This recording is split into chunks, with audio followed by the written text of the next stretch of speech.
Hello friends, welcome back to our channel E study. Friends, हमारा आज का discussion ED के बारे में होने वाला है जो कुछ सालों से काफ़ी लाइमलाइट में रहा है।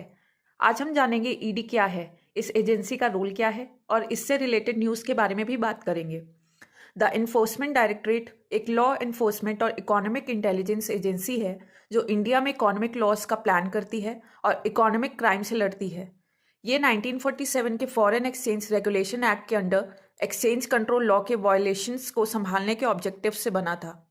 इससे पहले 1956 में एनफोर्समेंट यूनिट के फॉर्म में इकोनॉमिक केसेस के डिपार्टमेंट के अंडर एस्टैब्लिश किया गया था। बाद में 1960 में एडमिनिस्ट्रेशन के लिए फाइनेंस मिनिस्ट्री के अंडर शिफ्ट किया गया। इसे 1957 में एनफोर्समेंट डायरेक्टरेट के फॉर्म में रीडेजिग्नेट किया गया। अब एनफोर्समेंट डायरेक्टरेट को फाइनेंस मिनिस्ट्री के अंडर फाइनेंस मिनिस्टर के थ्रू ऑर्गेनाइज किया जाता है। ईडी का हेडक्वार्टर्स न्यू दिल्ली में है और देश भर में कई रीजनल ऑफिसेस हैं। इसको डायरेक्टर ऑफ एनफोर्समेंट हेड करते हैं जो कि एक IRS ऑफिसर होते हैं। चलिए जानते हैं इसके ऑब्जेक्टिव्स के बारे में। इसका ऑब्जेक्टिव है कि ये दो special fiscal laws, foreign exchange management act 1999 FEMA और prevention of money laundering act 2002 PMLA के प्रोविजंस को ओबे करे। इसकी कॉम्पोजिशन की बात करें तो इसमें कम से कम 2000 ऑफिसर्स का ग्रुप है, जिनमें से लगभग 70% ऑफिसर्स डिफरेंट एजेंसीज से डिप्यूटेशन से आए हैं, जबकि ईडी अपनी कैडर से भी ऑफिसर्स का यूज करता है। एनफोर्समेंट डायरेक्टरेट का हेडक्वार्टर न्यू दिल्ली में है। मुंबई, चेन्नई, चंडीगढ़, कोलकाता और दिल्ली में स्पेशल डायरेक्टर्स ऑफ एनफोर्समेंट के गाइडेंस में 5 रीजनल ऑफिसेस हैं। आइए एनफोर्समेंट डायरेक्टरेट के फंक्शंस के बारे में बात करते हैं।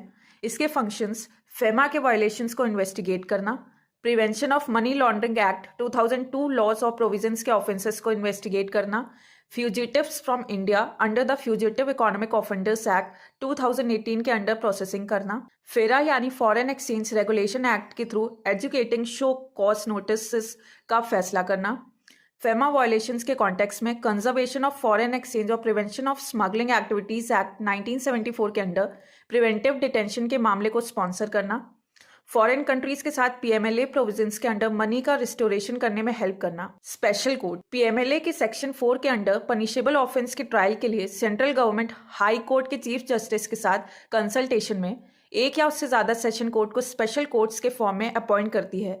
किसी भी अपील के अगेंस्ट किसी भी PMLA कोर्ट के थ्रू हाई कोर्ट में फाइल किया जा सकता है।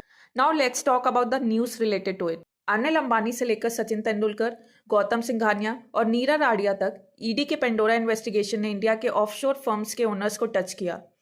पेंडोरा पेपर्स सीक्रेट डॉक्यूमेंट्स का ट्रोव यानी भंडार है जो 14 ऑफशोर सर्विसेज प्रोवाइडर्स से आया था और जिसमें 29,000 ऑफशोर एंटिटीज के ओनर्स का पता चला जो सुपर रिच अपने ग्लोबल मनी मैनेजमेंट को हैंडल करने के लिए यूज करते हैं। स्टेटमेंट रिकॉर्ड करना, समन्स भेजना, इनकम टैक्स और RBI से इंफॉर्मेशन रिसीव करना, एसेट्स को सीज करना, प्रेमाइसिस की तलाशी लेना और मनी लॉन्ड्रिंग वायलेशंस को डिटेक्ट करना।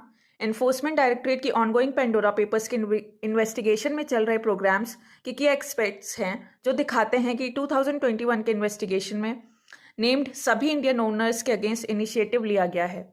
ADA ग्रुप के चेयरमैन अनिल अंबानी और उनके रिप्रेजेंटेटिव कम से कम 18 ऑफशोर कंपनीज के मालिक हैं। जर्सी, ब्रिटिश वर्जिन आइलैंड्स और सिप्रस में 2007 से लेकर 2010 तक किसी भी समय में इन कंपनीज में 7 ने कम से कम $1.3 बिलियन उधार लिया और इन्वेस्ट किया।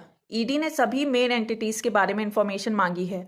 अनिल अंबानी और उनकी वाइफ टीना अंबानी को फेमा के प्रोविजंस के अंडर बुलाया गया और उनकी स्टेटमेंट मुंबई के ईडी ऑफिस में रिकॉर्ड की गई। सचिन तेंदुलकर और उनके फैमिली मेंबर्स एक BVI कंपनी सास इंटरनेशनल लिमिटेड के ओनर्स थे। पहली बार कंपनी का मेंशन 2007 में किया गया था, जबकि सास इंटरनेशनल को 2016 में पनामा पेपर्स के पब्लिकेशन के तुरंत बाद बंद किया गया था। ईडी ने इनकम टैक्स को क्रिकेट स्टार के ITR की डिटेल्स के लिए मैसेज भेजा। तेंदुलकर की कंपनी के CEO और उनके चार्टर्ड अकाउंटेंट को सास के बारे में इंफॉर्मेशन देने के लिए इंस्ट्रक्शंस भेजे गए।